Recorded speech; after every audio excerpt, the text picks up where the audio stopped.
Get yourself comfortable, my friends, because we are about to go for a walk and talk about some big gossip in a small town. There must be some sort of axiom about country life, like the smaller the town, the more drama per capita, because holy wow, it does not stop. I'm not even sure where to start. Perhaps a good place would be to say, some new people moved to town, and they brought with them an eclectic sense of style which doesn't seem to fit into this podunk mining town. There is now a painted cow. There is a suit of armor. The one and only streetlight in Catron County can be seen from my dad's window, with all three lights going simultaneously. And what does it all mean? Your guess is as good as mine, but if it weren't here, one might be tempted to take this town seriously, and that would be a mistake. That general store right there was built for the 1973 movie My Name is Nobody, starring Henry Fonda. The house off to the right was fairly recently constructed at the direction of a heart surgeon who's since passed away, but not before leaving his family with significant real estate holdings in and around town, amongst other things. And this extremely well-developed creek that we're walking along was the third in a series of events that transformed the face of this town. First a wildfire, then a massive flood, and finally the federal response. Here's a seemingly random question.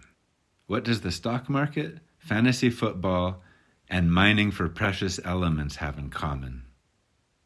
In every one of these situations, there are people trying to get rich off of other people's work.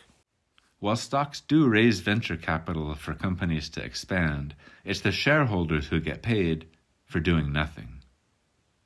In football, the players are putting their lives on the line to play a game, but it's sports bettors who are getting paid for doing nothing. And with mining, you better believe those miners are putting their lives on the line just to get a paycheck. But at the highest level, it's billionaires buying up mineral rights and leasing it to companies who are selling other billionaires on the idea of getting even richer quick by pulling stuff out of the ground.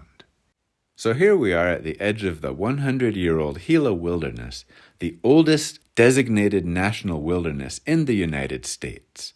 And we have this Canadian company, Summa Silver, coming in and doing exploratory drilling to see if it would be worthwhile, read cost-effective, to reopen the mine, which hasn't been opened since about World War II.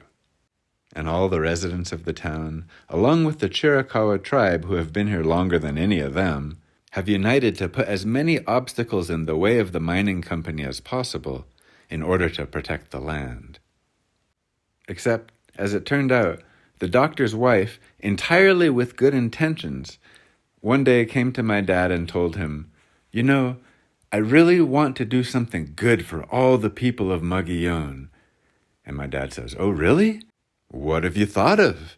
And she says, "We are going to sell water to the mining company so they don't have to drive their trucks up and down the road and up and down the road so much anymore." And my dad's jaw just drops. And he says, "Are you kidding me? If you want to do something good for the people of Mogollon, you would get those miners out of here." And this led to a bit of a heated discussion, during which point my dad learned that the doctor had purchased a bunch of mineral rights and was currently leasing them to Summa Silver. And so my dad went away from that conversation with a fairly bad feeling, realizing this woman in his community was on opposite sides of the line from him. And he kind of depended on her, because when the doctor had the house built, he had installed some very vital plumbing infrastructure throughout the town. In fact, it turns out he had offered every resident in the town to hook up to his water system, because he had also purchased 4 to 5 water rights, and I'll explain what that is in a minute. But it turned out my dad was the only person who took him up on the offer, because while there are 2 wells on my dad's property, they only really work during the wet months, and this has become a problem, especially after the fire. So he hooked up to the doctor's water, and things were good. But now he starts worrying about if he has bad blood with the wife, she could just cut him off. But then he told me that In order for the doctor to have those water rights, because they weren't grandfathered in on that property, the doctor had to show that he was actually using the water. And so having my dad use his water was actually a good thing. It's all just so convoluted, right? But even more so because check this out. After that conversation, my dad went home and wrote a letter to that lady saying, hey, if you really want to do something good for Mogollon, here's what you should do with your water rights. You should take all that south-facing land that you've purchased, which is already terraced, and plant fruit trees. Plant apple and plum and apricot. All those things do really well here.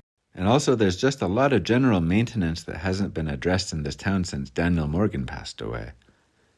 Daniel Morgan was the town handyman and do-it-all, fix-it, repair guy, and he really took care of things, kept it all ship-shape, and it's true. When he passed away, things were starting to go a bit downhill. And not too long after this, one of the doctor's sons started showing up with a weed eater and taking care of the things on my dad's list. And a couple months after this, some new people moved to town. The newcomers, it turned out, those of the streetlight and the painted cow, were the doctor's daughter and husband. When they moved up here, my dad brought them over to his place and showed him his yard, showed him the fruit trees that have been here since he was here, showed him the fruit trees he's planted, how he's slowly terracing the place, and then he says to them, and your place is already terraced like I said in the letter. And it seems like it hasn't been directly addressed, but the husband said he does love to garden, and the doctor's wife never did sell water to the mining company. They still have to drive in truckload after truckload to do their exploratory drilling, and they have a permit for 1 million gallons per year. And my dad and the other residents in town know exactly how many gallons each truck carries, and they keep a tally of every single truck that goes up and down the road. So they are going to catch that mining company out if they do anything above and beyond their permit. It really does feel like there's a bit of a passing of the torch going on here, as the older generation's consciousness is slowly losing its hold. The doctor knew there was gold in these here hills. That's why he bought up all the mineral rights. He knew there was good water up in the hills, too. He was planning on starting a bottled water company out of this town, but he wasn't able to get the permits to do it. And now here comes the newer generation, people like the painted cow lady, and maybe myself one day.